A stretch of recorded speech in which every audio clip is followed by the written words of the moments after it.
The DMV examiner's clipboard hit the dashboard with a sharp crack. "Ma'am, you've just failed your third driving test in 2 years," he said, shaking his head in disbelief. "I've never seen someone struggle this much with basic vehicle operation." Sarah Mitchell sat frozen behind the wheel of the beat-up Honda Civic, her hands still gripping the steering wheel as other waiting test-takers peered through the windows, some pointing and whispering. The examiner continued his assessment with brutal honesty. "You stalled at every stop sign, couldn't parallel park to save your life, and somehow managed to confuse the windshield wipers with the turn signals. Maybe public transportation is more your speed." But what the examiner didn't know, what nobody in that small Arizona DMV office could have imagined, was that the woman sitting beside him had once landed a damaged Apache helicopter in a sandstorm, while under enemy fire, saving the lives of 12 soldiers trapped behind enemy lines. Some failures aren't what they seem, and sometimes the most ordinary moments hide extraordinary truths. What would you have done in that moment? Would you have defended yourself, walked away in shame, or simply smiled knowing that your real skills lay elsewhere? Sometimes the most powerful people are the ones who let others underestimate them. Before we jump back in, tell us where you're tuning in from. And if this story touches you, make sure you're subscribed, because tomorrow I've saved something extra special for you. Sarah Mitchell's apartment in Phoenix, Arizona, told the story of someone who had given up on standing out. The beige walls matched the beige carpet, which complemented the beige furniture she'd bought secondhand from a thrift store that specialized in things nobody else wanted. At 32, she had the kind of face that checkout clerks forgot before. She'd finished paying pleasant enough, with shoulder-length brown hair that she kept in a simple ponytail, and clothes that seemed chosen specifically to blend into any crowd. Her neighbors at the Desert Sunrise apartment complex knew her as the quiet woman in Unit 47B, who worked as a customer service representative for an insurance company and had trouble with simple tasks like parallel parking. Mrs. Chun from 47A often watched from her window as Sarah struggled to maneuver her ancient Honda Civic into the narrow parking spaces, sometimes taking 15 minutes to accomplish what most people managed in 30 seconds. "That poor girl," Mrs. Chun would tell her husband over dinner. "She can barely handle that little car. Yesterday I saw her get confused by the automatic car wash." How does someone get confused by something that automated? The apartment reflected Sarah's carefully constructed ordinariness. A small television sat on a particle board entertainment center, surrounded by romantic comedies and cooking shows she'd borrowed from the library. Her kitchen counter held a coffee maker that she'd received as a housewarming gift 3 years ago and a collection of takeout menus from nearby restaurants, evidence of someone who found even basic cooking challenging. The only hint of anything unusual was a locked closet in her bedroom, but even that appeared unremarkable from the outside. To any visitor, not that she had many, it would have seemed like simple storage, space for seasonal clothes or old tax documents. Every morning at 6 a.m., Sarah followed the same routine. She'd wake up, struggle through a basic workout video that left her visibly winded after 20 minutes, shower, and then spend an inordinate amount of time trying to parallel park outside the local coffee shop. The baristas at Desert Bloom Coffee had grown accustomed to watching her attempt the same parking maneuver every day, sometimes requiring 3 or 4 tries to squeeze the Honda between 2 other vehicles. "Same as always, Sarah?" Jessica, the morning barista, would ask with a sympathetic smile as Sarah finally made it inside, usually looking flustered from her parking ordeal. "Just a regular coffee, thanks," Sarah would reply, never varying her order, never engaging in the small talk that came so naturally to other customers. She'd sit at the same corner table, reading insurance industry newsletters on her tablet, while carefully avoiding eye contact with other patrons. Her coworkers at Desert Valley Insurance had similar impressions. Sarah handled customer complaints with the patience of someone who understood disappointment intimately. She never raised her voice, never lost her temper, even when dealing with the most irate callers. Her supervisor, Mark Henderson, had noted in her annual review that she was competent but lacks initiative and seems afraid to take on challenging assignments.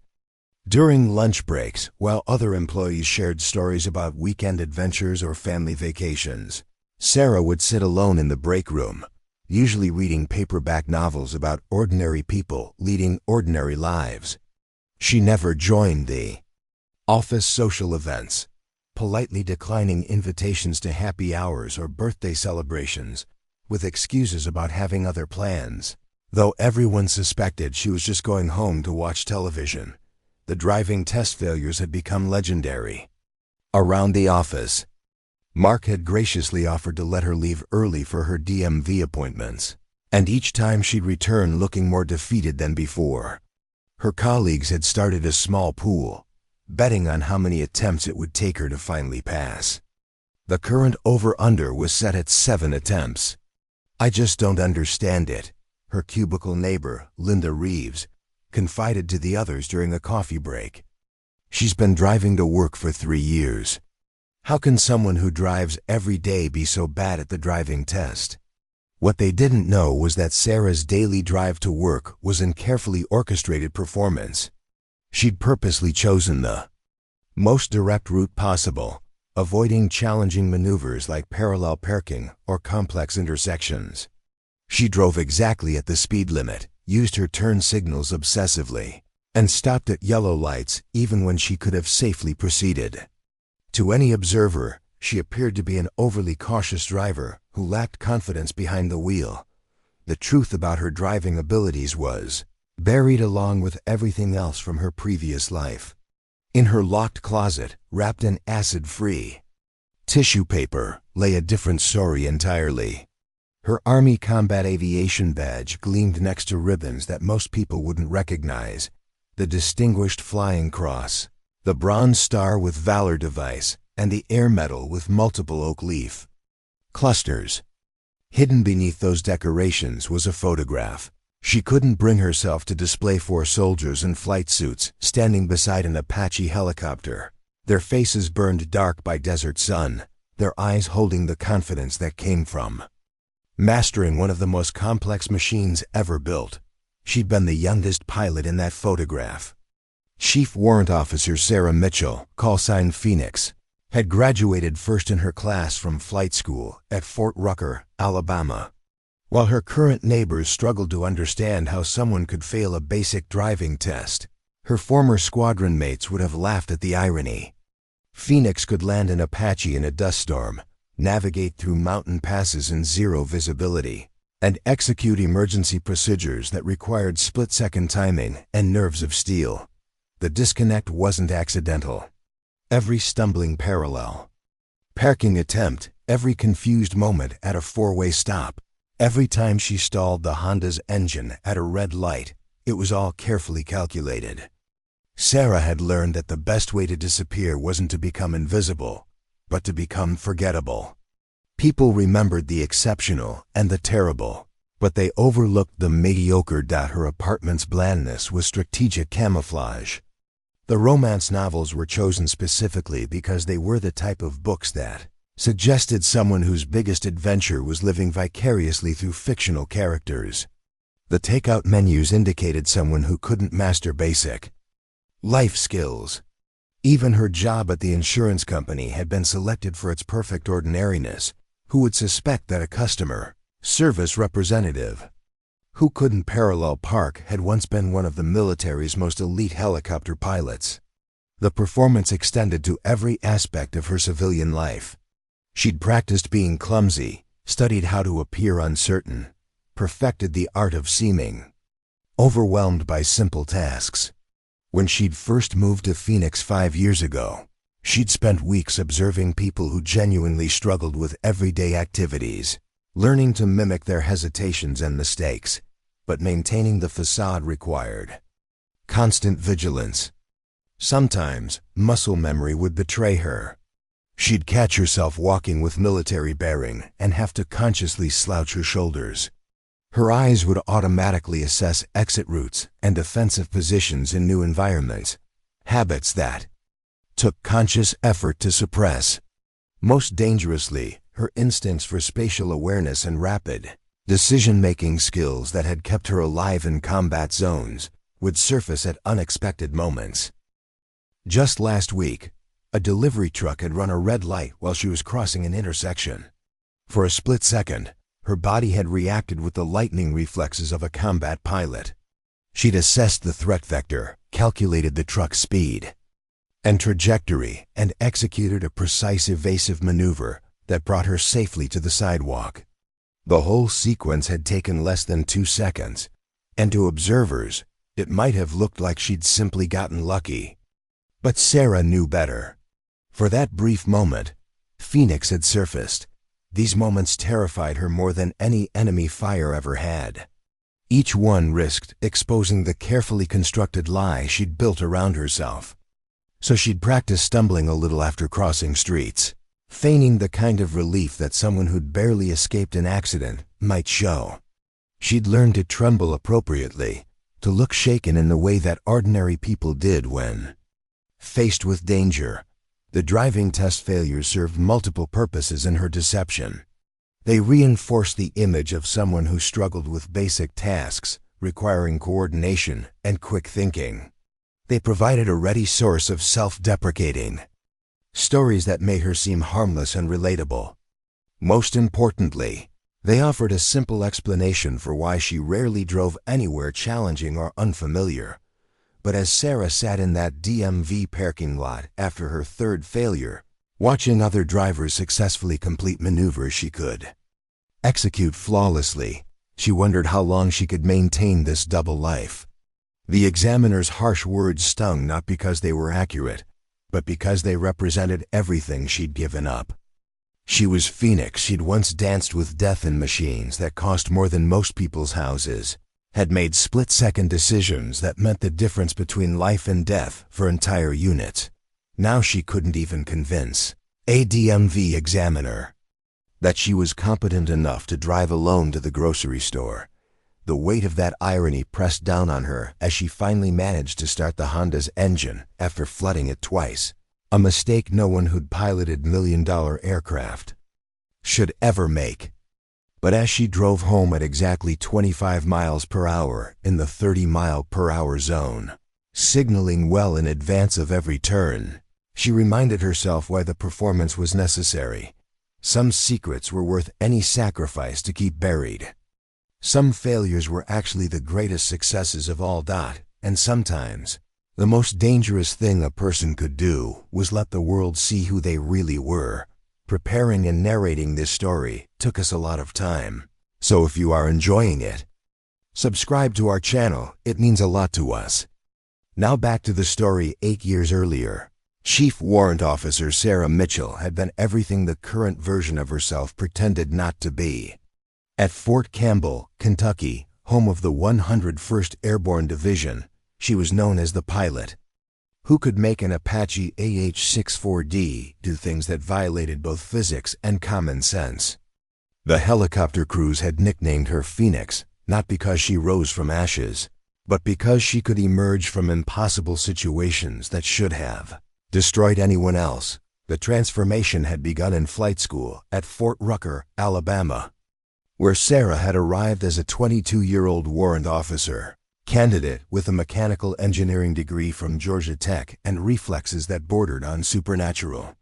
Her instructors had initially assumed she was another college graduate who thought military aviation would be an exciting career change. That assumption lasted exactly 47 minutes into her first flight.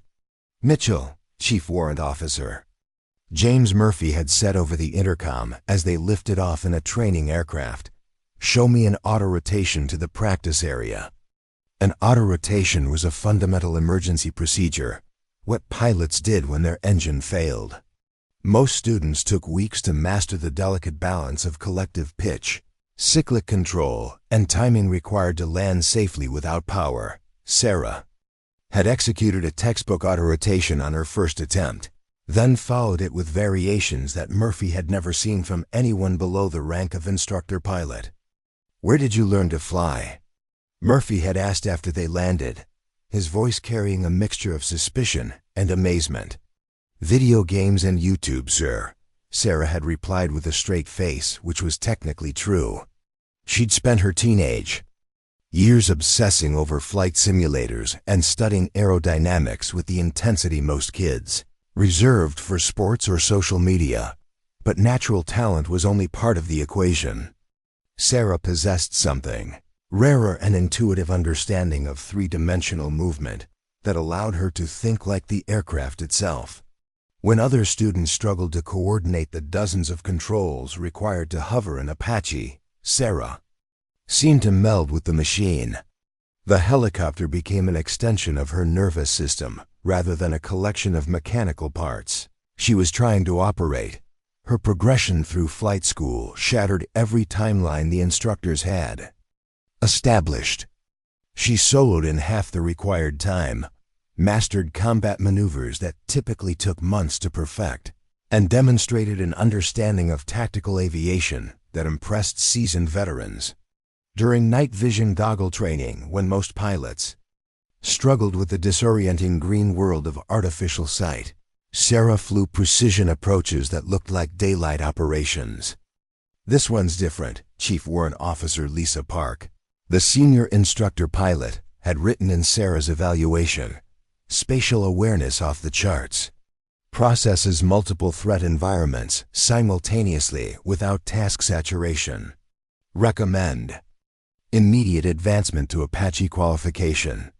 The Apache UP-H-64D Longbow was the most complex helicopter ever built. With tandem seating, sophisticated weapon systems, and flight characteristics that could kill careless pilots, it required a special breed of aviator. The front seat pilot, co-pilot gunner operated targeting systems that could engage enemies beyond visual range. The backseat pilot in command managed flight controls, navigation, and overall mission execution while coordinating with ground forces, air traffic control, and other aircraft. Sarah had mastered both positions with equal skill. Her first operational assignment with the 1st Battalion, 101st Aviation Regiment, coincided with the unit's deployment to Afghanistan. While other new pilots typically spent months in non-combat roles, building experience through routine missions, Sarah's abilities caught the attention of Lieutenant Colonel David Harrison, the battalion commander who'd flown Apaches since the aircraft entered service. "Phoenix," Harrison had called her into his office 3 weeks into the deployment, "I'm putting you on the high-risk mission roster." The high-risk missions were what separated ordinary helicopter pilots from legends. These were the calls that came in the middle of the night, troops in contact, medical evacuations under fire, close air support in weather that grounded other aircraft. They required pilots who could think faster than the situations developed, who could improvise solutions when established procedures fell apart. Sarah's first combat mission had been a night medical evacuation in the Kunar province, where a special forces team had taken casualties during a raid on a Taliban compound. The landing zone was a postage stamp of flat ground surrounded by mountains, with enemy fighters still active in the area. Weather conditions included low clouds, scattered snow showers, and winds gusting to 40 knots. "Phoenix, be advised we have multiple wounded, at least 2 urgent surgical," the ground controller had radioed. "LZ is hot. We're taking sporadic small arms fire from unknown positions." Flying an Apache on a medical evacuation was unusual. The aircraft wasn't designed for casualty transport. But Sarah's bird was the only aircraft available, and the wounded soldiers couldn't wait for a medevac helicopter that might not be able to reach them in the deteriorating weather. "Roger, I'm coming in," Sarah had replied, her voice steady despite the adrenaline coursing through her system. What followed was a display of airmanship that would be talked about in ready rooms for years.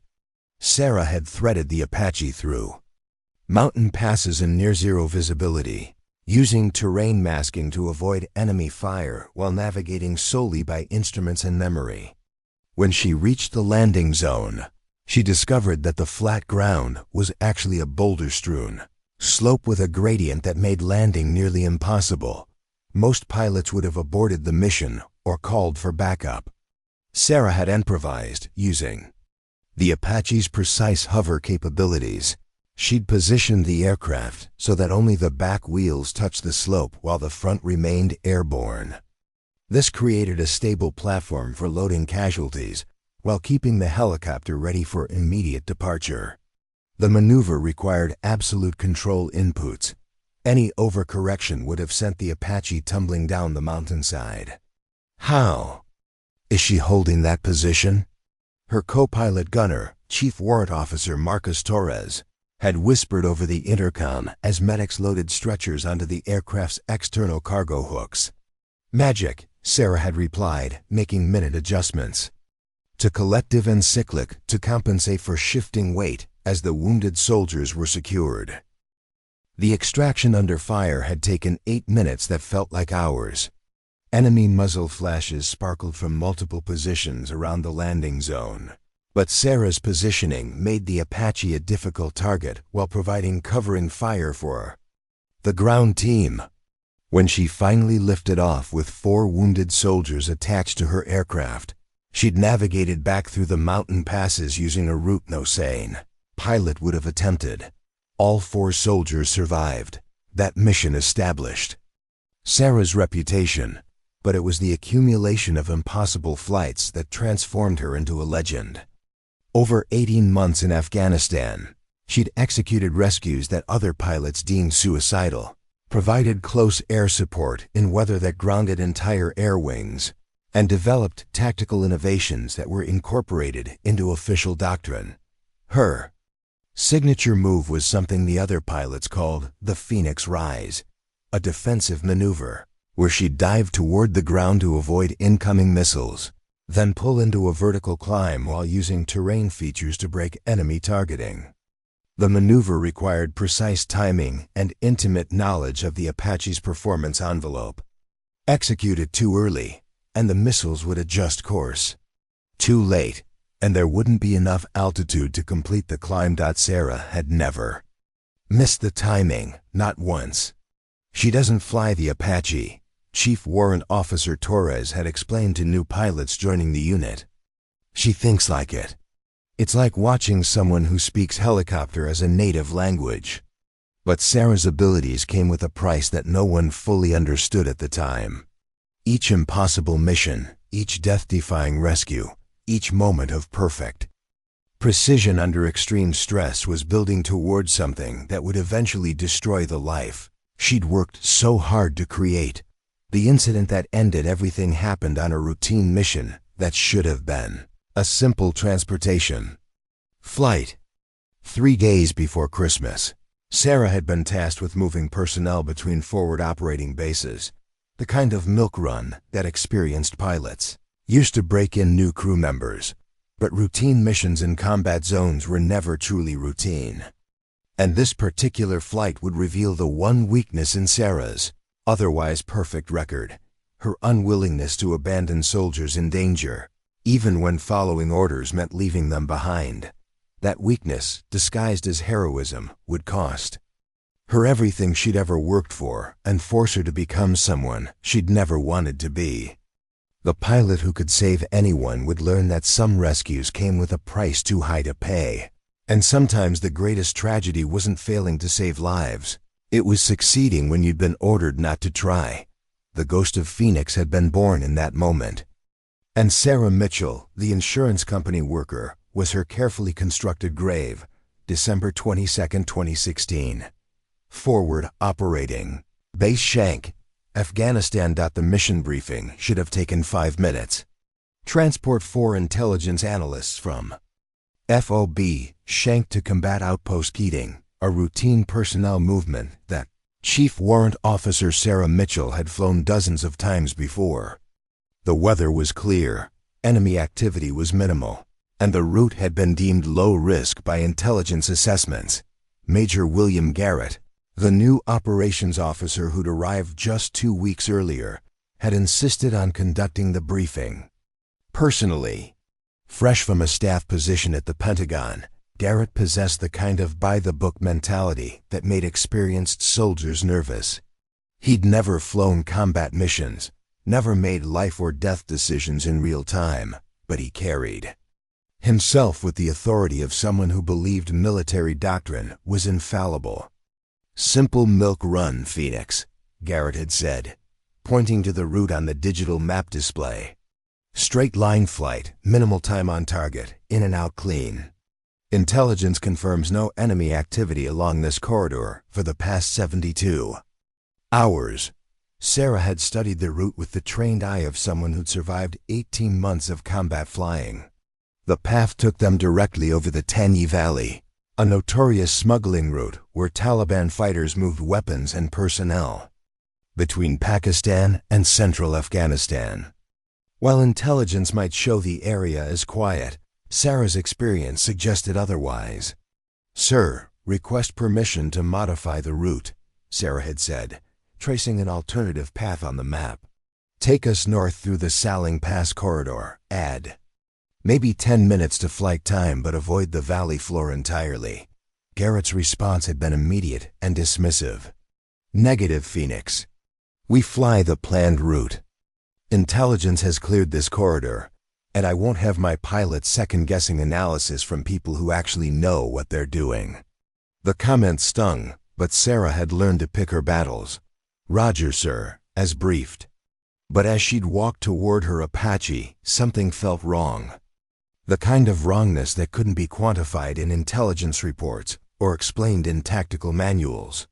In 18 months of combat flying, Sarah had developed an almost supernatural ability to sense danger. It wasn't mysticism, it was pattern recognition refined to an unconscious level, the accumulation of 1,000 subtle indicators that her brain processed faster than conscious thought. Her crew chief, Staff Sergeant David Kim, had noticed her hesitation. "You okay, ma'am? You look like someone just walked over your grave." "Just a feeling, Kim," Sarah had replied, running her hand along the Apache's fuselage. "Nothing I can put my finger on." "Your feelings have kept us alive this long," Kim had said quietly. "Maybe worth mentioning to Major Garrett?" Sarah had considered it, then shook her head. "He's already made his decision, and maybe I'm wrong. Maybe it really is just a routine flight." But she wasn't wrong. She was never wrong about these things. The flight had begun normally enough. Sarah's co-pilot gunner was Chief Warrant Officer Rachel Stone, a seasoned aviator with over 1,200 combat hours who trusted Sarah's instincts implicitly.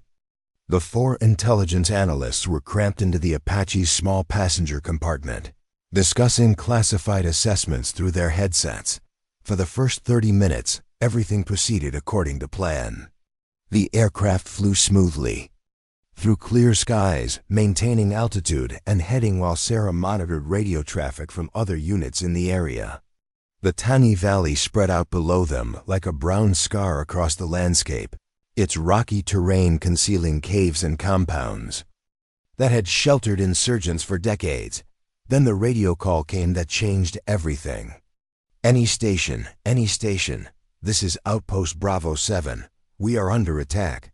Say again, we are under attack. Multiple casualties, request immediate close air support. Grid 4 to SUD 74,500, 2196,432. Sarah's blood ran cold as she processed the coordinates. Outpost Bravo 7 was a small combat outpost 30 kilometers south of their planned route, home to a 20-man detachment of Special Forces soldiers who conducted counter-terrorism operations along the Pakistani border. The outpost wasn't supposed to exist on official maps. It was one of dozens of classified facilities that provided early warning about enemy movements. "Phoenix, this is home plate," came Major Garrett's voice over the radio. "Continue on planned route. Bravo 7 is not our responsibility." But Sarah could hear the desperation in the ground controller's voice as he continued broadcasting. Any station, this is Bravo 7 actual. We have wounded that need immediate extraction. Estimate 20+ enemy fighters with heavy weapons. We cannot hold this position much longer. Stone looked at Sarah through the aircraft's internal communication system. Phoenix, those are our guys down there. Sarah's mind raced through the tactical situation. Continuing to combat Outpost Keating would take another 20 minutes, after which they'd need to refuel before taking on any rescue mission. By then, Bravo 7 would likely be overrun. But diverting to help them meant directly disobeying Major Garrett's orders and potentially compromising their primary mission. Phoenix, home plate, Garrett's voice crackled again. I say again, continue on planned route. Other assets will respond to Bravo 7. Sarah knew there were no other assets. The Quick Reaction Force was committed to operations in Helmand Province. The nearest Apache unit was 3 hours away. Medical evacuation helicopters couldn't reach a hot landing zone without armed escort. Bravo 7 was on their own, and Sarah was the only pilot close enough to help. She made her decision in the space between heartbeats. Stone, prep for combat. Operations, Sarah said calmly. We're going to help our guys. Phoenix, negative. Garrett's voice exploded over the radio. You are ordered to continue to Cop Keating. Do not deviate from your assigned mission. Sarah reached up and switched off her radio, cutting communication with the operations center. Then she banked the Apache hard left, diving toward the coordinates Bravo 7 had transmitted. Phoenix, what are you doing? One of the intelligence analysts asked, his voice tight with fear as the aircraft maneuvered aggressively. My job, Sarah replied simply. The scene at Outpost Bravo 7 was chaos. The small compound consisted of 3 reinforced buildings surrounded by concrete barriers and razor wire. Smoke rose from multiple impact points where rocket-propelled grenades had struck. Muzzle flashes sparkled from elevated positions around the perimeter as Taliban fighters poured automatic weapons fire into the outpost. Sarah could see bodies in the courtyard, some moving, some not. Bravo 7, this is Phoenix. I'm overhead. With close air support. Can you mark your positions? Phoenix, thank God, came the reply from the ground. We've got 6 wounded, 2 critical. Enemy positions on the ridgeline to the north and east. They've got us pinned down pretty good. Sarah began her attack run, diving toward the enemy positions while Stone engaged targets with the Apache's 30mm chain gun. The aircraft shuddered as the weapon fired, sending streams of high-explosive rounds into the Taliban fighting positions. Secondary explosions indicated they'd hit ammunition caches. For 20 minutes, Sarah flew pattern after pattern around the outpost, systematically destroying enemy positions while providing covering fire for the soldiers inside to reorganize their defense. It was the kind of precise, sustained combat flying that required split-second timing and absolute coordination between pilot and gunner. But ammunition was finite, and fuel was burning faster than planned due to the aggressive maneuvering. Sarah knew they had perhaps 10 minutes before they'd need to break off and return to base. Bravo 7, Phoenix. I need to extract your wounded now. Can you get them to the LZ? Roger. Phoenix. Moving wounded to the LZ now. Sarah brought the Apache into a hover over the designated landing zone, a patch of flat ground barely large enough for the aircraft. Enemy fire immediately concentrated on their position, bullets striking the armored fuselage with metallic pings. She held the hover steady while medics loaded stretchers onto the external cargo hooks. That's when she saw him. Captain Michael Thompson, the outpost commander, was carrying a wounded soldier toward the aircraft when a sniper's bullet caught him in the leg. He went down hard, the wounded soldier falling with him. Both men lay exposed in the middle of the landing zone while enemy fire intensified. Sarah faced a choice that would define the rest of her life.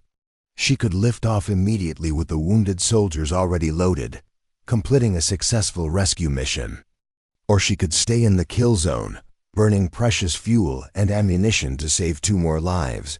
For Phoenix, it wasn't a choice at all. She held the hover, using the Apache as a shield while Stone provided suppressing fire. The remaining seconds stretched into an eternity as medics dragged Thompson and the other wounded soldier to safety. By the time they lifted off, the Apache was critically low on fuel and ammunition. Sarah had 30 minutes to reach the nearest refueling point, a flight that normally took 25 minutes but would require fuel-saving procedures that left no margin for error. They made it with less than 50 pounds of fuel remaining. All 8 wounded soldiers survived. 2 days later, Major Garrett filed formal charges against Sarah for disobeying direct orders, endangering her crew and passengers, and conduct prejudicial to good order and discipline. The intelligence analyst she'd been transporting supported his version of events, claiming she'd acted recklessly and put their lives at risk for personal glory. The soldiers from Bravo 7 told a different story, but their testimony was classified and couldn't be used in the proceedings. Sarah's commanding officer, Lieutenant Colonel Harrison, had tried to intervene. Garrett, she saved 8 lives. The mission was a success by any reasonable measure. The mission was to transport intelligence personnel to Cop Keating, Garrett had replied coldly. She failed to complete that mission and directly disobeyed lawful orders. Personal heroics have no place in military aviation. The investigation that followed revealed Garrett's true motivation. He'd been promised a promotion to lieutenant colonel if he could demonstrate improved discipline and adherence to protocols. In the aviation unit, Sarah's reputation for bending rules and achieving impossible results represented everything his superiors wanted. Eliminated from modern military culture, the charges stuck. Despite her record, despite the lives saved, despite testimony from dozens of soldiers who owed their lives to her skills, Sarah was found guilty of disobeying orders and recommended for discharge. But the real betrayal came 3 weeks later. When she learned the truth about December 22nd, Major Garrett had known about Bravo 7's situation before the mission began.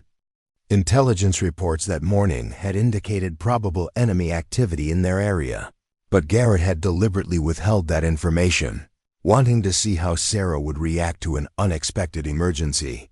He'd used the lives of American soldiers as bait in a trap designed to destroy her career. The revelation came from Captain Thompson himself, who'd been awarded the Purple Heart for his wounds and had access to the classified intelligence reports. He'd sought Sarah out in the hospital where she was recovering from exhaustion and stress. He knew, Thompson had said quietly, his voice shaking with rage. Garrett knew we were going to be hit, and he sent you on that route hoping you'd do exactly what you did. He wanted you to disobey orders so he could crucify you for it. Sarah had stared at the ceiling of her hospital room, feeling something fundamental break inside her chest. 8 lives. He gambled 8 lives just to end my career. 9 lives, Thompson had corrected. You saved me too. The truth didn't matter in the end. Garrett's version of events became the official record, and Sarah's discharge proceedings continued on schedule. She could have fought the charges, could have demanded a full investigation, but she knew how these things ended. The system protected people like Garrett while discarding people like her. 3 months later, Chief Warrant Officer Sarah Mitchell turned in her wings and walked away from the only life she'd ever wanted. Phoenix died that day, and Sarah Mitchell, the insurance company worker, was born from her ashes. Some betrayals destroy you. Others teach you that the only person you can trust is yourself. And sometimes the only way to survive is to become someone completely different. The most dangerous lesson Sarah learned wasn't about flying or fighting, it was about the price of caring too much in a world that rewarded those who cared too little. The first year after her discharge was the hardest. Sarah had moved to Phoenix, Arizona, chosen specifically because the desert reminded her of Afghanistan, but without the memories that came with more familiar landscapes. She'd found the insurance job through a temp agency, drawn to its soul-crushing mundanity like a moth to a flame that promised to burn away everything she used to be.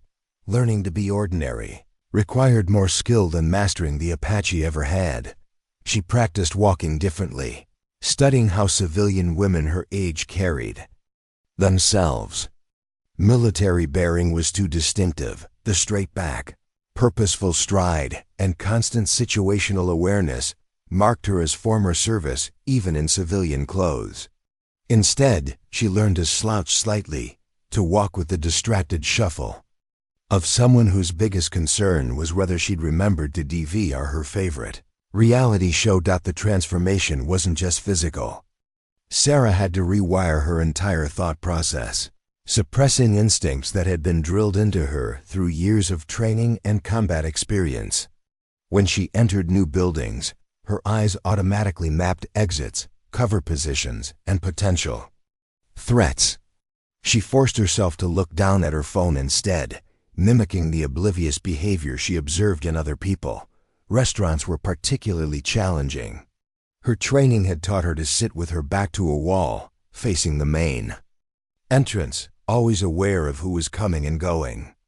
But Sarah Mitchell, the insurance worker, would choose whatever table was available, sitting with her back exposed while focusing intently on the menu as if choosing between chicken and fish was the most complex decision she'd face all day. The driving lessons had been part of this elaborate performance. She'd researched the most common mistakes new drivers made, studying DMV failure statistics and practicing errors that would seem authentic. Parallel parking became her specialty. Failure, she'd identified it as the skill most people genuinely struggled with, making it the perfect cover for someone who'd spent years landing aircraft in spaces barely larger than the aircraft itself. Her instructor, a patient man named Robert Garcia, who'd been teaching driving for 23 years, had been genuinely baffled by her inconsistency. "I don't understand it, Sarah," he'd said after her fourth lesson. "You have excellent spatial awareness, your reaction time is incredible, and you understand traffic flow better than some people who've been driving for decades. But then you'll completely forget how to parallel park, like the skill just vanishes from your brain."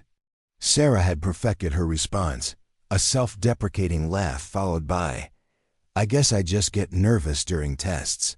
I've always been bad under pressure." The irony was exquisite. Phoenix had made life-or-death decisions while under enemy fire, had executed precision maneuvers that required split-second timing, had remained calm in situations that would have broken most people. But Sarah Mitchell supposedly couldn't handle the pressure of parking between two orange cones. Work at Desert Valley Insurance provided its own challenges.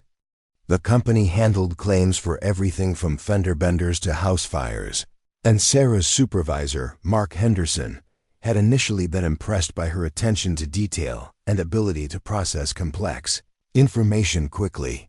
"You've got a real knack for this," he'd told her during her first month. "Some of these adjusters take years to develop the kind of analytical thinking you seem to have naturally. Ever consider moving into management?" Sarah had demurred, claiming she was happy with her current responsibilities. The truth was that standing out in any way felt dangerous.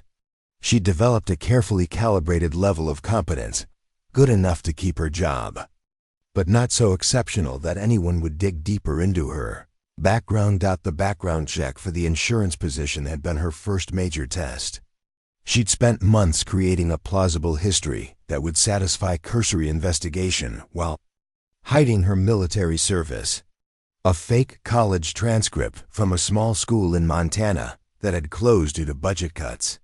Employment records at companies that had gone out of business, eliminating the possibility of verification. References from people who'd agreed to vouch for her false identity in exchange for favors she'd provided during her transition to civilian life. It had worked, but the constant vigilance required to maintain the deception was exhausting. Her apartment became a sanctuary where she could let some of the pretense drop, but even there, she maintained the fiction. The romance novels were real. She'd forced herself to read hundreds of them, developing genuine opinions about plots and characters that she could discuss if anyone ever asked. The cooking failures were authentic too, since military dining facilities hadn't exactly prepared her for domestic life.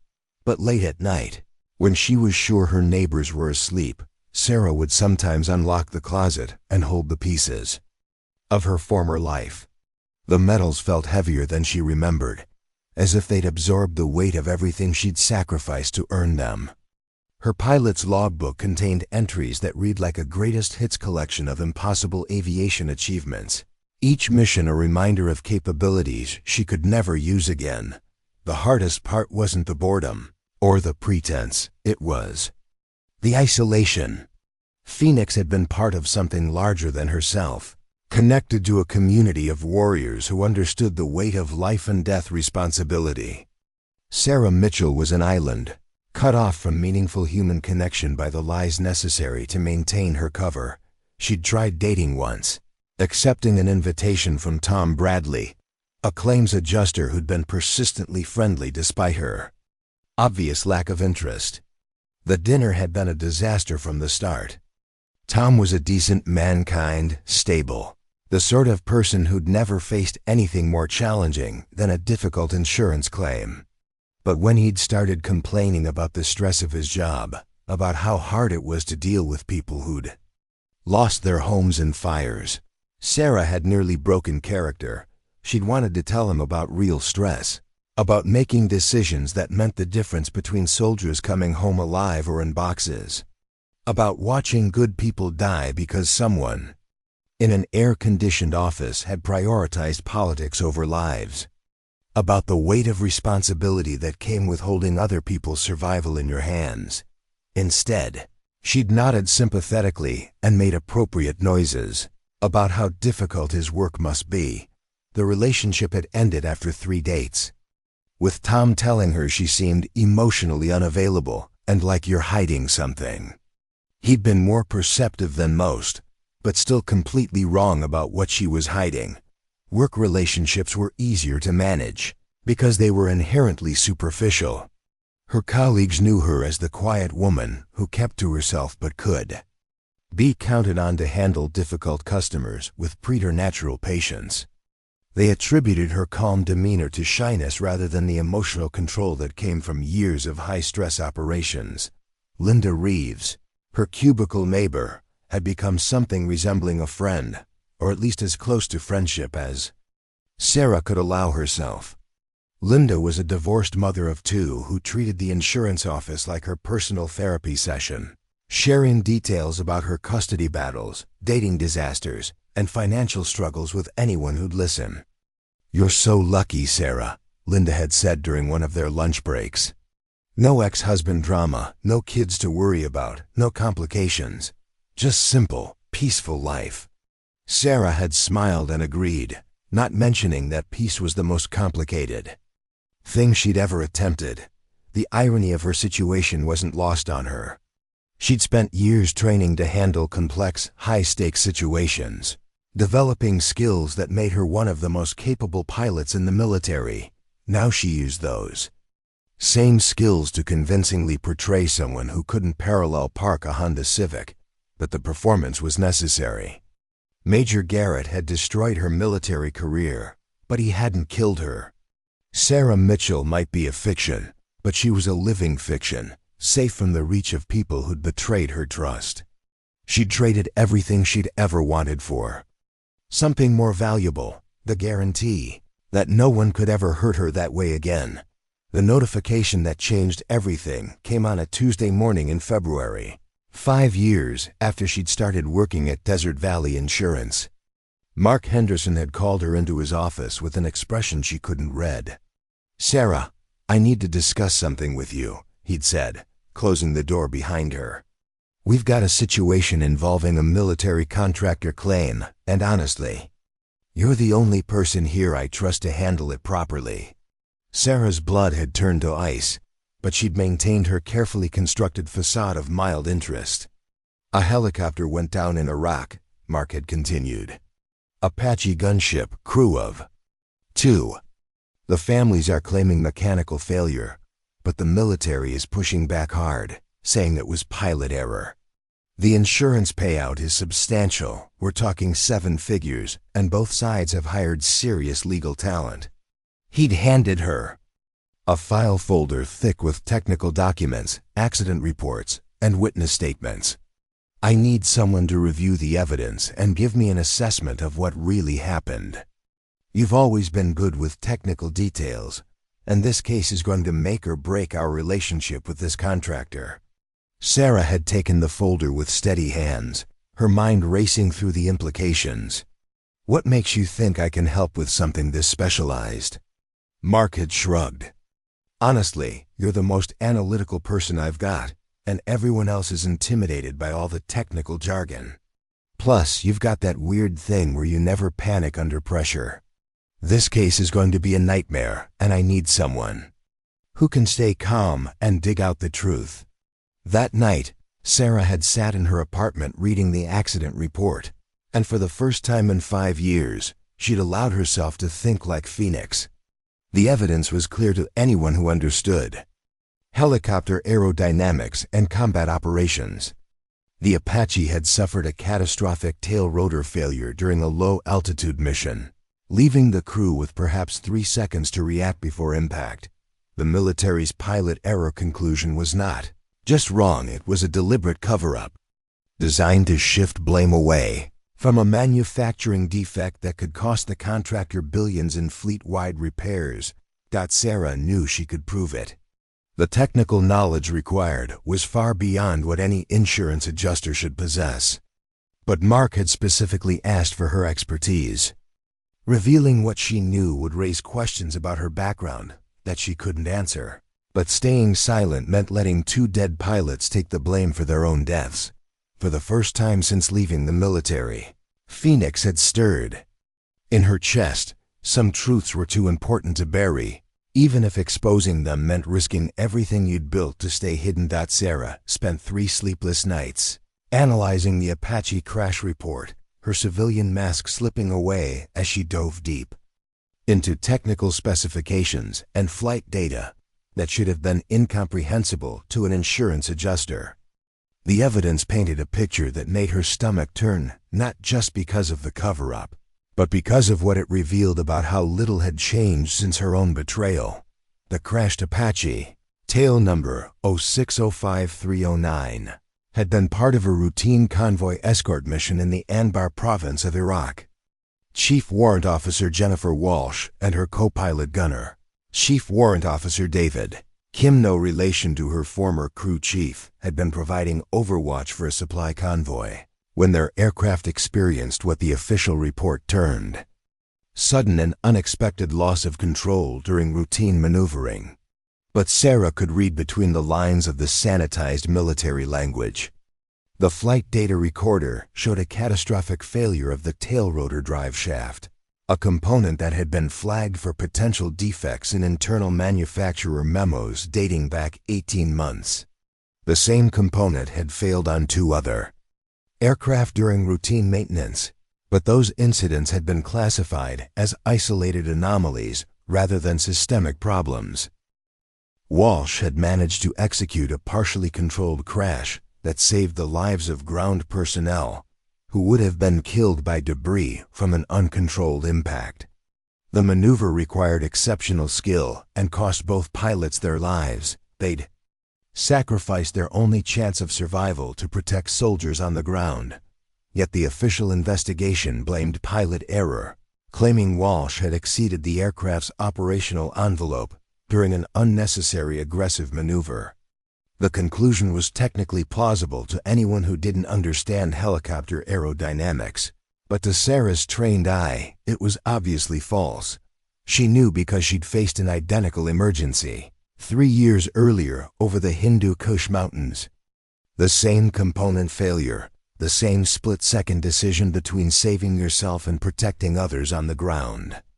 The only difference was that Sarah had been flying at altitude with room to maneuver, while Walsh had been trapped at low level with no margin for error. The report's technical analysis was a masterpiece of misdirection. The investigating officers, had cherry-picked data points that supported their predetermined conclusion, while ignoring evidence that contradicted it. Flight control inputs that showed Walsh fighting to maintain control were reinterpreted as aggressive maneuvering. The tail rotor failure was attributed to stress from pilot-induced oscillations, rather than mechanical defect. Most damning was what wasn't in the report. No mention of the manufacturer's internal warnings about component reliability. No analysis of similar failures on other aircraft. No acknowledgement that Walsh's final maneuver had saved lives on the ground. The investigation had been designed not to find truth, but to protect institutional interests at the expense of 2 dead pilots. Reputations. Sarah recognized the fingerprints of the same type of bureaucratic betrayal that had destroyed her own career. Different names, different circumstances, but the same willingness to sacrifice individual soldiers to protect systemic failures. By Friday morning, she drafted a 30-page technical analysis that systematically dismantled the official investigation.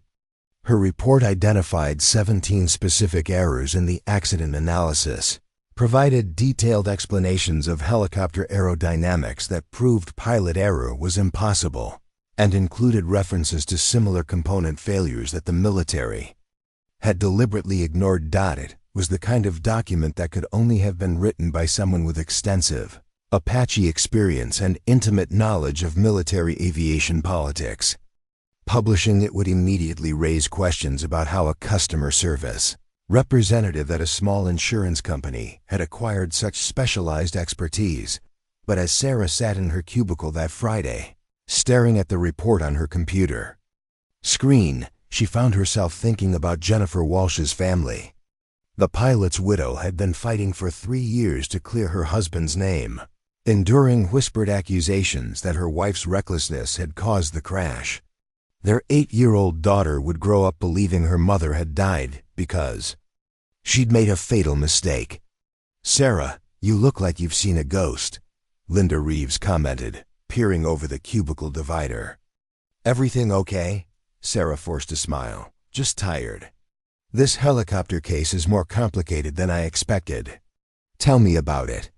Mark's been pacing around his office all week, muttering about how this could make or break the company. No pressure. Right? That afternoon, Mark Henderson called Sarah into his office again.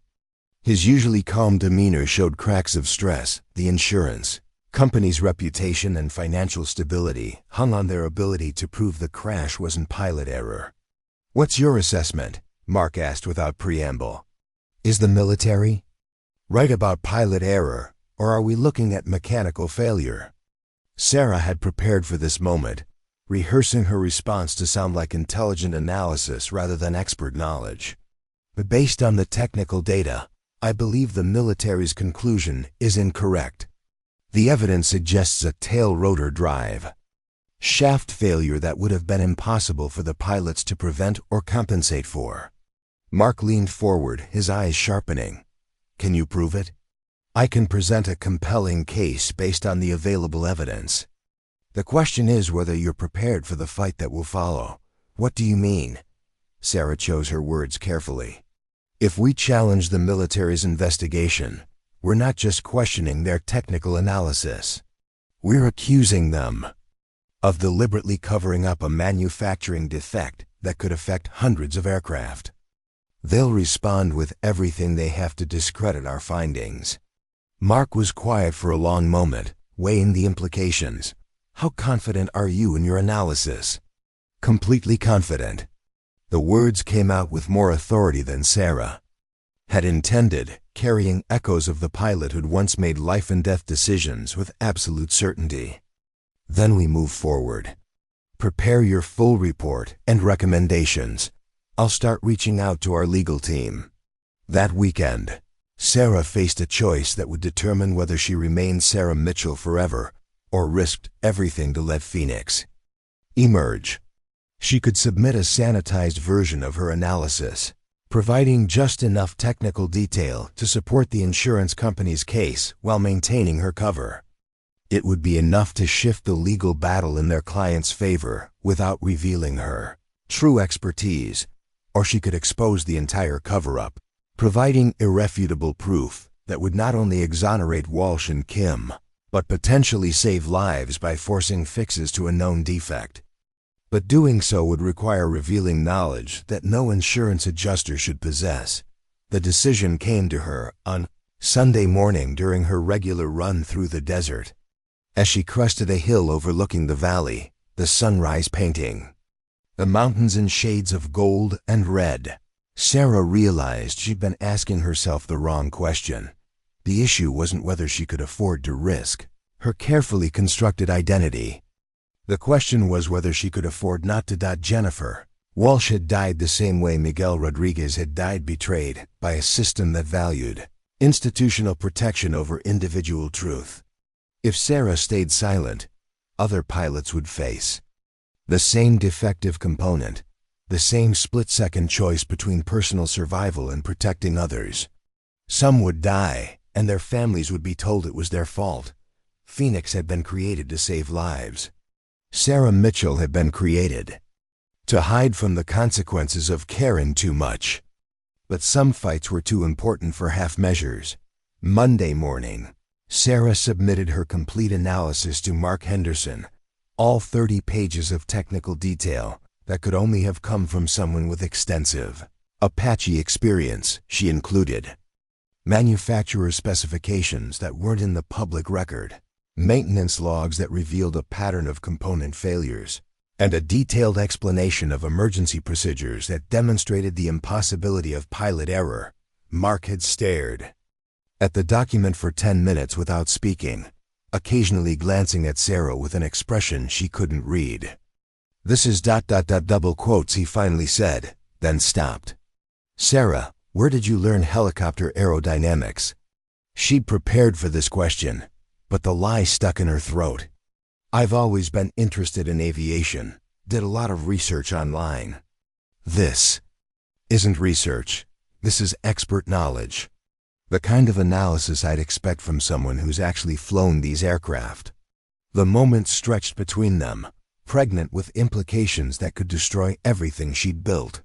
Sarah could feel Sarah Mitchell slipping away, replaced by someone who'd once danced with death in the sky above Afghanistan. "What I know doesn't matter," she said finally. "What matters is whether the analysis is correct." Mark studied her face for a long moment, then nodded slowly. "It is correct. And it's going to change everything." He was right, though not in the way either of them expected. Within 24 hours of submitting the report to their legal team, Sarah received a phone call that shattered her 5-year exile from her former life. The voice on the other end was familiar, though aged by stress and responsibility she remembered well. "Sarah Mitchell," Lieutenant Colonel David Harrison said without preamble.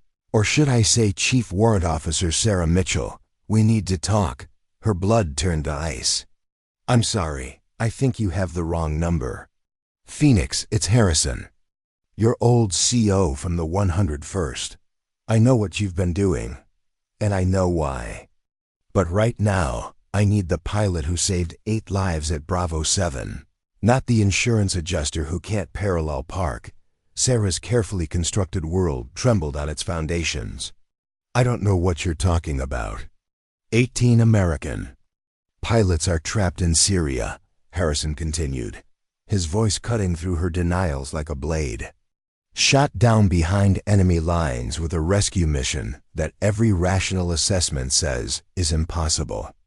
Command wants to write them off, wait for diplomatic solutions that we all know aren't coming."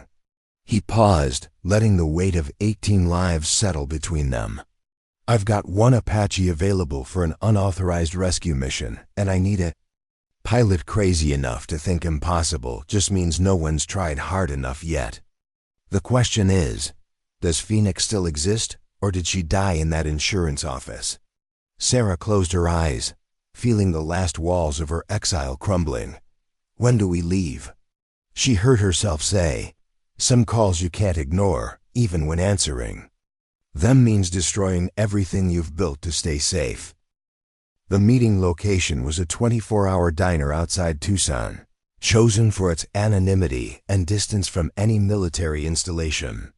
Sarah had driven there in her Honda Civic, moving with the same careful mediocrity she'd perfected over 5 years of hiding. But as she walked through the diner's glass doors at 11 p.m., something fundamental shifted in her bearing. Lieutenant Colonel David Harrison sat in a corner booth, his civilian clothes doing little to disguise the military bearing that marked him as clearly as a uniform. At 52, he'd aged considerably since their last meeting in Afghanistan, stress lines carved deep around his eyes and gray streaking his temples. But when he looked up and saw Sarah approaching, his expression transformed into something resembling relief. "Phoenix," he said quietly as she slid into the opposite seat. "I wasn't sure you'd come." "I'm not Phoenix anymore," Sarah replied automatically, though the words felt hollow even as she spoke them. "I'm just Sarah Mitchell, insurance adjuster. Whatever you think you know about me." Harrison held up a hand, stopping her mid-sentence. "I know about Afghanistan. I know about Garrett's betrayal, about how you used Bravo 7 as bait to destroy your career. I also know you've spent 5 years hiding in plain sight, pretending to be someone you're not." He pulled out a tablet and activated the screen, showing her a series of satellite images that made her blood run cold. The pictures showed a valley in northern Syria, dotted with the wreckage of 4 transport helicopters and what appeared to be defensive positions hastily constructed among the debris. 3 days ago, a joint training exercise went sideways, Harrison explained, his voice dropping to barely above a whisper. 18 American pilots and crew members, part of an exchange program with Kurdish forces. They were returning from a routine mission when they got caught in a coordinated ambush surface-to-air missiles, coordinated ground fire, the works. Sarah studied the images with professional eyes, automatically assessing terrain, defensive positions, and potential approach routes. How many survived the crashes? All 18, initially. But they're trapped in hostile territory, surrounded by an estimated 200 enemy fighters. No friendly forces within 50 miles, no air cover available due to political restrictions. Harrison's jaw tightened. Command wants to negotiate through diplomatic channels. Estimate it'll take weeks to arrange any kind of deal. And in the meantime, they're sitting ducks, Sarah finished, understanding the impossible mathematics of their situation. What's the official position? Officially? We wait for diplomacy to work. Unofficially? Harrison leaned forward, his voice carrying the weight of command decisions that kept him awake at night. "I've got authorization for a single aircraft rescue mission. Completely deniable, completely off the books. If it succeeds, we never existed. If it fails, same result." Sarah felt something stirring in her chest that she'd thought was dead forever. The familiar mixture of fear and anticipation that preceded. Impossible missions. You said 1 Apache. What about support? Air cover? Emergency extraction? Nothing. You go in alone, extract who you can, and get out before anyone officially notices you were there. Harrison's eyes met hers across the table. "I won't lie to you, Phoenix. This is a suicide mission by any reasonable assessment. 1 aircraft against 200 fighters, no backup, no support, flying through some of the most heavily defended airspace in the region. And you came to me because every other pilot you asked had enough sense to say no?" Harrison smiled grimly. "I came to you because you're the only pilot I know who's crazy enough to think impossible just means difficult. The same pilot who extracted 8 wounded soldiers from Bravo 7 when every tactical manual said it couldn't be done." Sarah was quiet for a long moment, studying the satellite imagery and feeling the weight of 18 lives pressing down on her chest. The logical part of her mind cataloged all the reasons why this mission was suicide. Inadequate intelligence, no support assets, enemy forces that vastly outnumbered anything 1 aircraft could handle. But another part of her, the part that had been sleeping for 5 years, was already calculating approach routes and engagement patterns. What's the timeline? She heard herself ask. We move in 18 hours. There's a Kurdish airfield about 40 miles from the target that owes us some favors. The Apache is already staged there, fully armed and fueled. Kurdish forces will provide limited ground support. Basically, they'll create a distraction while you make your approach. Harrison pulled out a thick folder filled with mission briefs, target analysis, and technical specifications. Everything we know about enemy positions, defensive capabilities, and terrain features. It's not much, but it's what we've got. Sarah opened the folder and found herself reading tactical intelligence with the fluency of someone who'd never stopped being a combat pilot. Enemy positions, weapon systems, probable response patterns. It all made perfect sense in a way that insurance forms and customer complaints never had. Extraction plan? She asked, already knowing the answer would be inadequate. Single landing zone, approximately 2 kilometers from the crash site. You'll have maybe 10 minutes on the ground before enemy forces converge on your position. Load who you can carry and get out. 18 people won't fit in an Apache, Sarah pointed out. No, they won't. Harrison's expression was grim.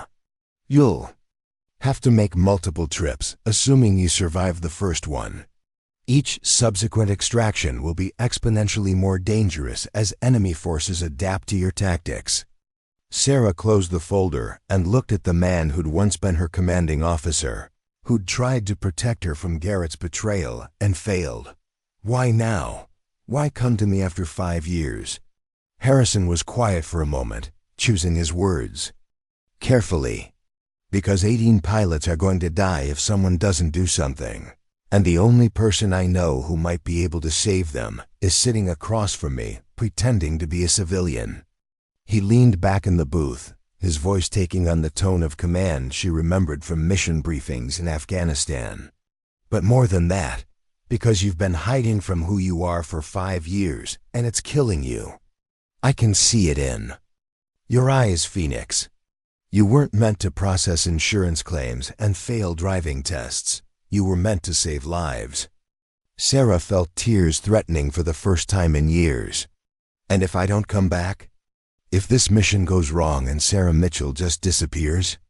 Then at least you'll disappear doing what you were born to do, instead of dying slowly in a cubicle. Harrison's voice softened. I'm not ordering you to do this. I'm asking, as a friend, as someone who remembers what you were capable of before the system betrayed you. The diner around them had grown quiet, the late-night crowd thinning to just a few truckers and insomniacs.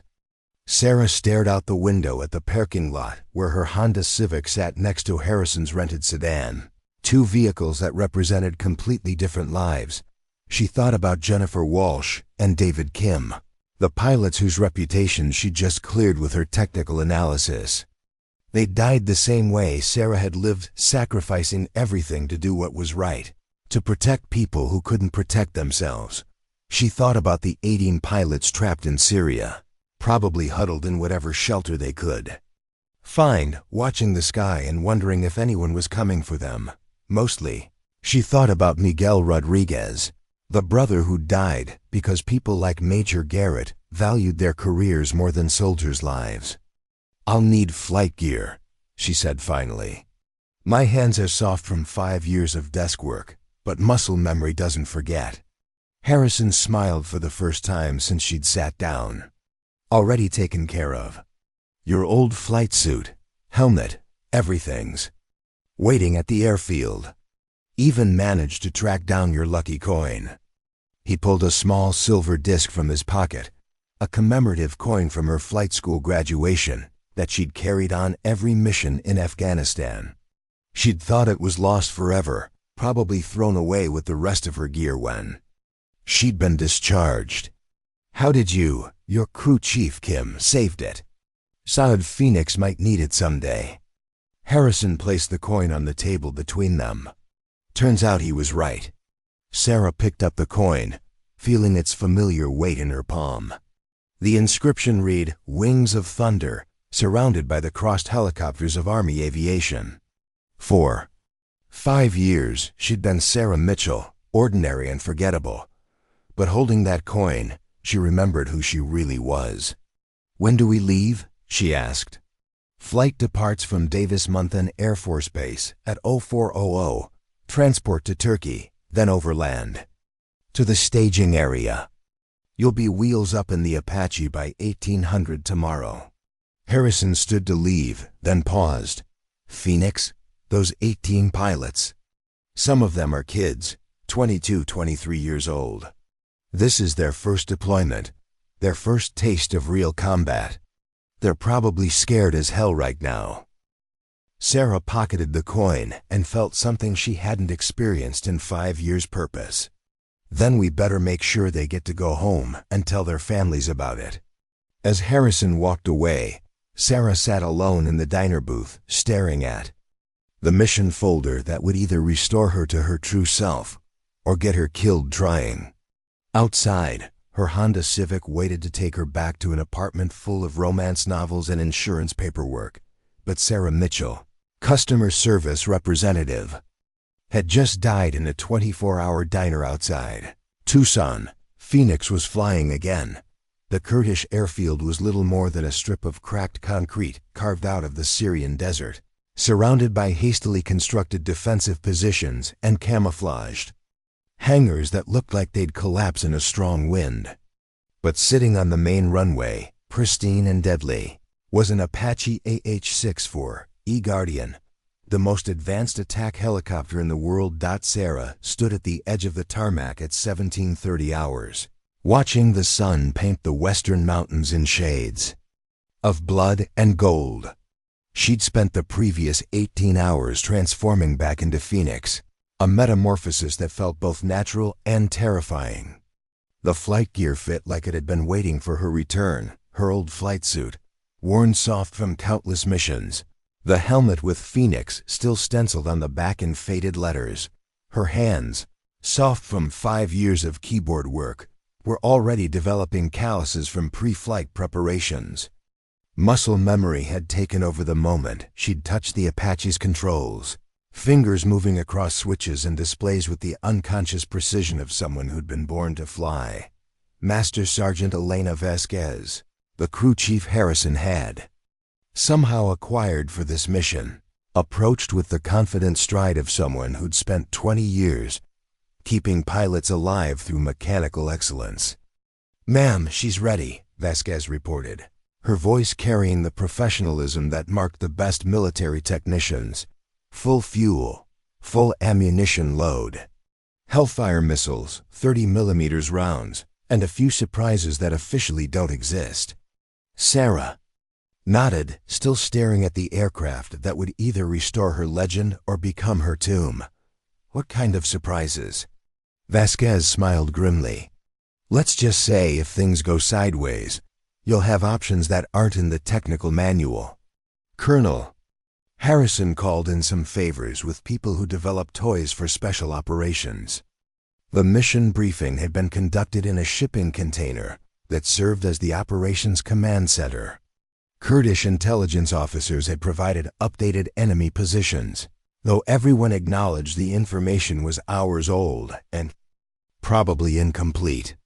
Satellite imagery showed that trapped American pilots had managed to establish a defensive perimeter among the wreckage of their helicopters, but their ammunition was limited and their medical supplies non-existent. Major Sarah Chun, the Kurdish liaison officer who'd coordinated the mission, had been brutally honest about their chances. "The enemy knows you're coming," Chun had explained, pointing to a tactical map covered in red markers indicating hostile positions. "They've had 3 days to prepare, and they're not stupid. Surface-to-air missiles here, here, and here. Heavy machine gun positions covering all the likely approach routes. At least 200 fighters, possibly more." She'd traced a finger along the valley where the pilots were trapped. "Your biggest advantage is that they're expecting a large-scale rescue operation with multiple aircraft and ground support. They're not prepared for a single Apache flying what amounts to a glorified suicide mission." The plan was elegant in its simplicity and terrifying in its implications. Sarah would approach the valley from the west, using terrain masking to avoid early detection. Kurdish forces would simultaneously attack enemy positions 20 kilometers to the east, hopefully drawing some defenders away from the main target. Sarah would have approximately 15 minutes to locate the trapped pilots, load as many as possible, and escape before enemy reinforcements arrived. The return journey would be even more dangerous, as every enemy fighter in the region would converge on her escape route. Questions? Chun had asked after outlining the mission parameters. Sarah had studied the map for a long moment, calculating approach vectors and engagement sequences with the part of her mind that had never stopped being a combat pilot. Recovery plan if I don't make it back? Chun's expression had been grim. There isn't one. If you go down, this operation never happened. The Kurdish government will deny any knowledge, and officially, you died in a car accident in Phoenix 5 years ago. Now, standing beside the Apache as darkness gathered over the desert, Sarah felt the familiar calm that preceded impossible. Missions. It wasn't fearlessness, she was terrified. But terror was just another variable to manage, like weather or fuel consumption or enemy capabilities. Ma'am? Vasquez's voice broke her concentration. It's time. Sarah walked around the Apache one final time, running her hands along the fuselage in a ritual that dated back to her first solo flight. The aircraft was beautiful in the way that Predators were beautiful, sleek, purposeful. Designed for a single function, it performed with lethal efficiency. She climbed into the front seat, strapping herself into the pilot's position she'd occupied. In 100 dreams over 5 years of exile. The cockpit came alive around her as she initiated the startup sequence, displays illuminating with the soft glow of electronics that cost more than most people's houses. Raven Base, this is Phoenix, she radioed to the command center, using the call sign she'd thought was buried forever. Ready for departure. Phoenix Raven Base, you are cleared for takeoff. Good hunting. The Apache lifted into the Syrian twilight. With the whisper-quiet rotor system that had made it the most feared helicopter in the world. Sarah kept the aircraft low, skimming across the desert floor at 150 feet while she reacquainted herself with the sensation of high speed. Flight in hostile territory. The landscape below was alien yet familiar rocky terrain, broken by dry wadis, and scattered villages that looked abandoned from altitude. Her night vision system painted everything in shades of green and black, highlighting heat signatures and potential threats with computer-enhanced clarity. 20 minutes into the flight, she encountered her first challenge, a patrol of enemy vehicles moving along a road that intersected her planned route, their headlights visible from 10 kilometers away. Sarah had two choices: detour around them, adding precious minutes to her flight time, or eliminate them quickly and quietly. Phoenix chose the direct approach. She brought the Apache into a hover behind a ridgeline, using the terrain to mask her approach while the aircraft's targeting system identified individual vehicles. 3 pickup trucks with mounted machine guns, patrol pattern that suggested they were searching for exactly what she was providing. Phoenix engaging enemy patrol, she whispered into her radio, more for her own benefit than for any tactical purpose. The nearest support was 40 miles away, and by the time anyone could respond to her radio calls, this mission would be either complete or catastrophically failed. The Hellfire missiles launched with barely a whisper, their rocket motors igniting only after they'd cleared the aircraft. Sarah watched through her targeting display as 3 perfect explosions eliminated the patrol in less than 10 seconds. No survivors, no radio calls, no warning to other enemy forces. She was 15 minutes from the target when her threat warning system began chirping insistently. Surface-to-air missile sites had acquired her aircraft, their radar beams painting the Apache with invisible fingers of electronic death. Sarah dove toward the deck, using every fold and depression in the terrain to brake, targeting locks while maintaining her heading toward the trapped pilots. The landscape around the crash site was worse than the Podi, Intelligence photos had suggested. The valley floor was littered with debris from 4 helicopters, scattered across an area the size of 2 football fields. Enemy positions ringed the high ground like a crown of thorns, muzzle flashes sparkling as defenders poured automatic weapons fire into the American defensive perimeter. Sarah could see the pilots now, huddled behind whatever cover they could. Improvise from wreckage and equipment containers. Even from altitude, their situation was obviously desperate. 18 people trapped in an area barely large enough for the Apache to land, surrounded by enemies who held every tactical advantage, except surprise, and surprise was about to run out. "American forces, this is Phoenix," she broadcast on the emergency frequency. "I'm coming to get you. Mark your position with strobes and prepare for immediate extraction." The response was immediate, multiple voices talking over each other in a mixture of relief, disbelief, and tactical coordination. Someone took charge, probably the senior pilot, his voice cutting through the chaos with professional calm. "Phoenix, this is Eagle Leader.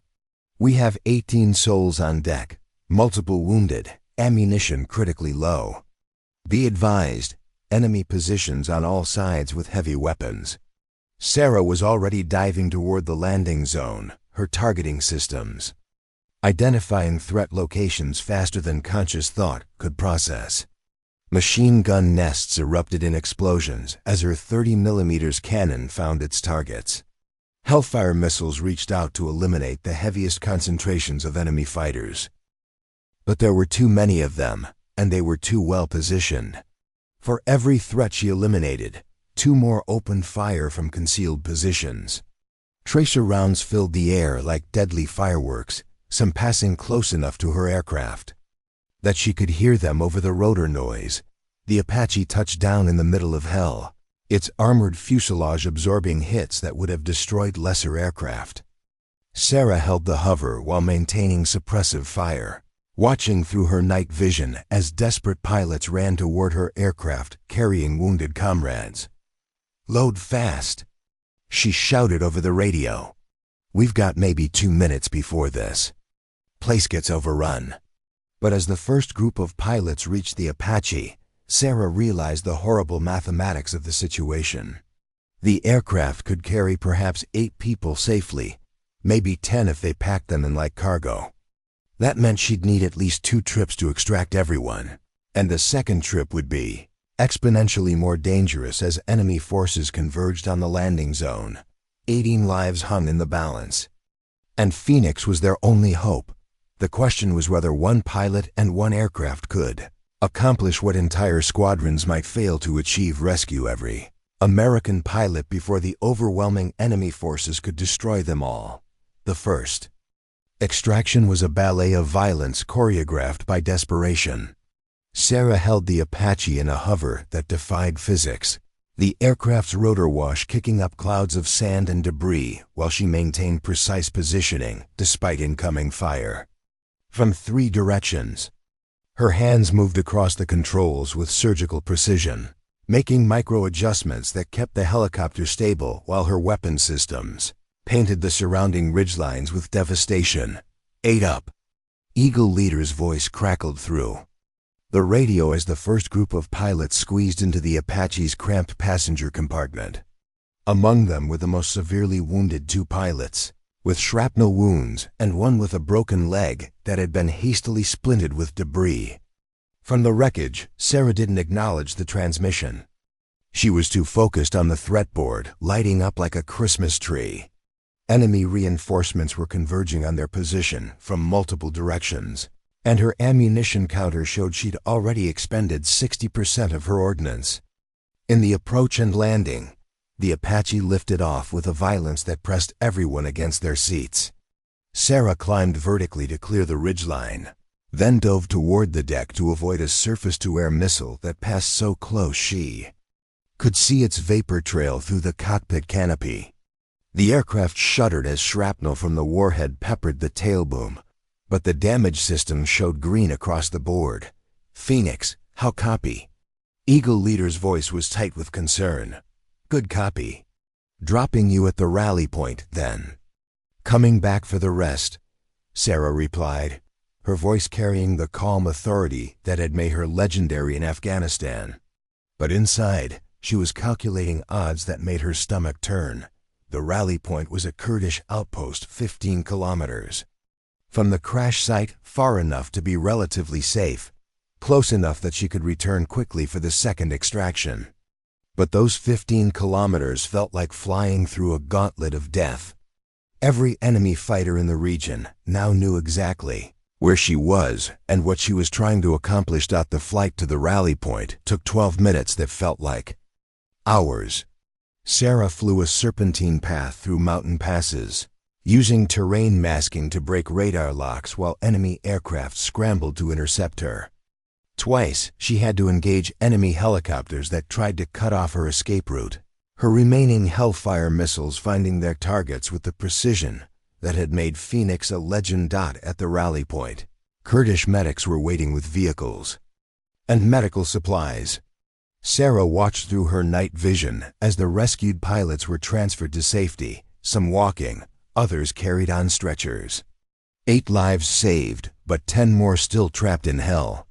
"Phoenix, this is Raven Base," Harrison's voice cut through the radio static.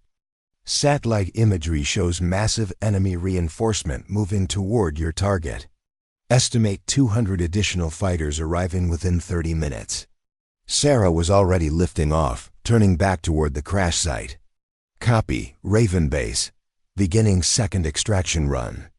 What she didn't tell Harrison was that her aircraft systems were showing yellow warnings across multiple displays. The shrapnel hits had damaged hydraulic lines and compromised one of the engines. The Apache was still flyable, but its performance envelope was steadily shrinking. The return flight was a nightmare of coordinated enemy fire. They'd learned from her first approach, repositioning their weapons to cover all possible flight paths. Sarah found herself flying through walls of tracer fire, the aircraft's armor absorbing hits that would have been fatal to any other helicopter. But armor had limits, and those limits were approaching fast. "Phoenix, be advised," came Eagle Leader's voice as she approached the crash site. "Enemy forces have overrun our eastern perimeter. We're down to small arms ammunition and whatever we can salvage from the wreckage." Sarah could see the tactical situation deteriorating in real time. The remaining 10 pilots were pressed into an area no larger than a basketball court, surrounded by enemy fighters who were closing the noose with methodical precision. Muzzle flashes lit the darkness as the Americans fought with everything they had, but their defensive fire was becoming sporadic. She had perhaps 5 minutes before the position was completely overrun. The second landing was even more violent than the first. Sarah brought the Apache down in a controlled crash, using the aircraft skids to absorb the impact while maintaining enough power to keep the rotors spinning. Enemy fire concentrated on her position immediately, bullets and rocket-propelled grenades creating a metallic symphony of destruction. "Move! Move!" she shouted over the radio, watching as the remaining pilots sprinted toward her aircraft. But this time, there were complications.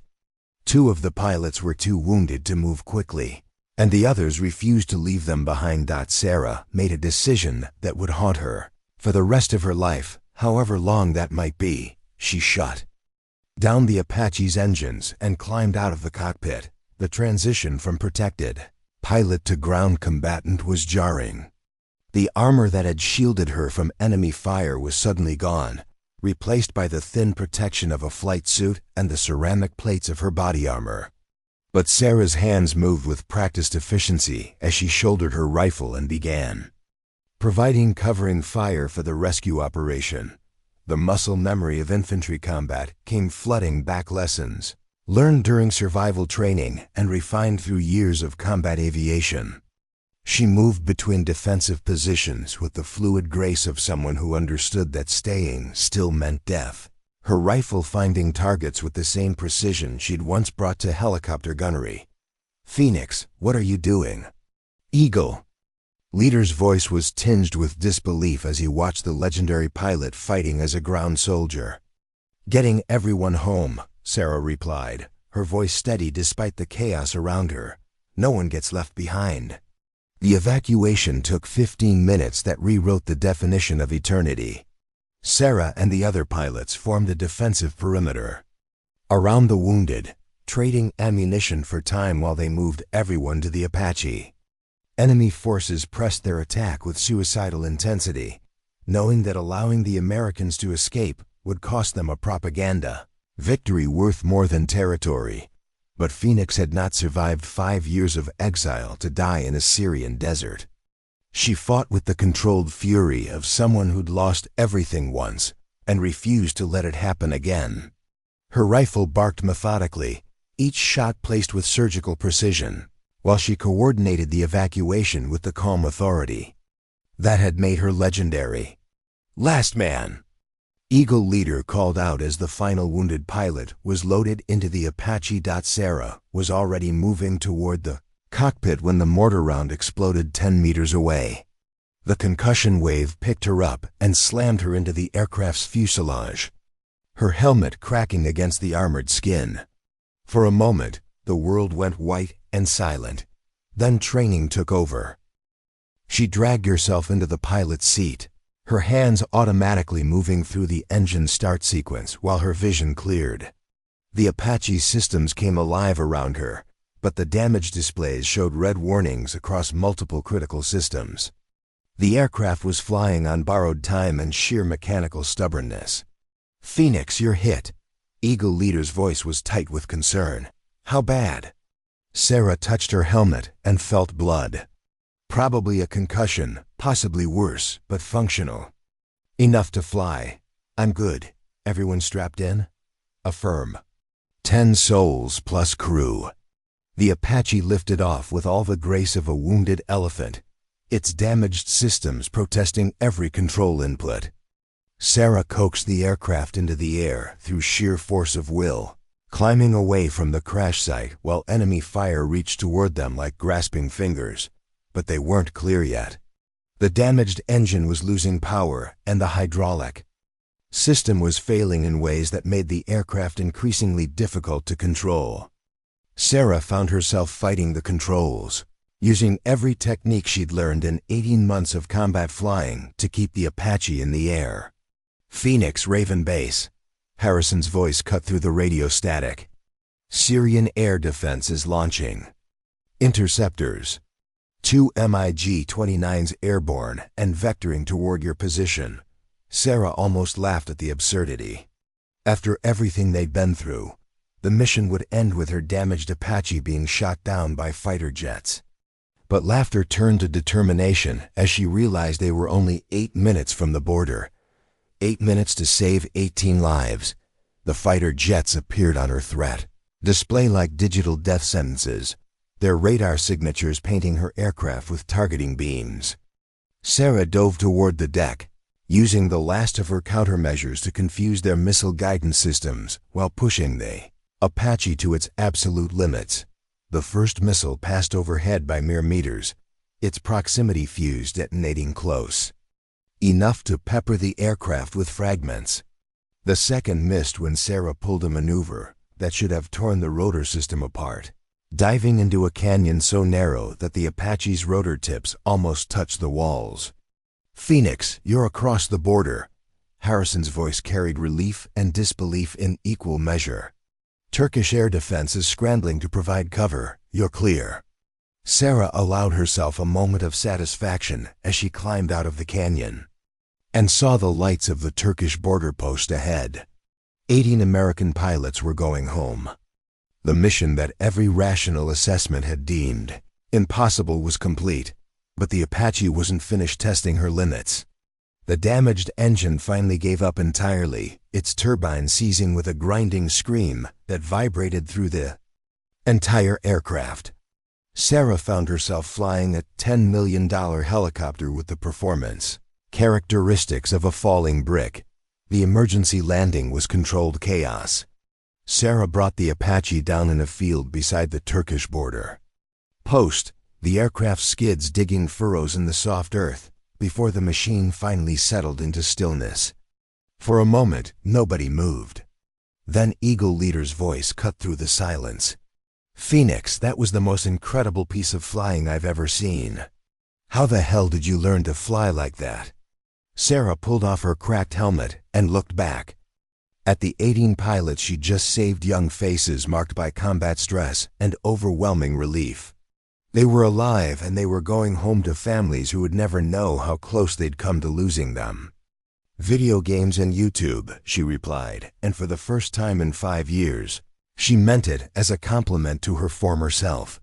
3 days later, Sarah Mitchell sat in her Phoenix apartment, staring at a letter from Desert Valley Insurance. Mark Henderson had written personally to inform her that her technical analysis of the Apache crash had revolutionized their approach to military contractor claims. The insurance company was offering her a promotion to senior analyst with a salary increase that would make her comfortable for life. But the woman who'd once failed her driving test 3 times was gone forever. Phoenix had returned, and she had work to do. The phone rang at exactly 0800 hours. Lieutenant Colonel Harrison's voice was formal, professional, and absolutely devoid of the relief he'd shown at the border. Phoenix, we've got a situation in the South China Sea. 12 Navy pilots trapped on a disabled carrier, surrounded by hostile forces. Every conventional rescue option has been exhausted. Sarah looked out her apartment window at the Arizona desert, where the morning sun was painting the mountains in shades of gold and promise. For 5 years, she'd hidden from who she was, pretending to be ordinary in a world that demanded extraordinary solutions. "When do I leave?" she asked. Some people were born to save lives. Others learned to hide from that responsibility, burying their gifts under layers of manufactured mediocrity. But the world had a way of calling its warriors back when they were needed most. Phoenix was flying again, and she was never coming down. Up next, you've got 2 more standout stories right on your screen. If this one hits the mark, you won't want to pass these up. Just click and check them out. And don't forget to like, subscribe, and turn on the notification bell so you don't miss any upload from us.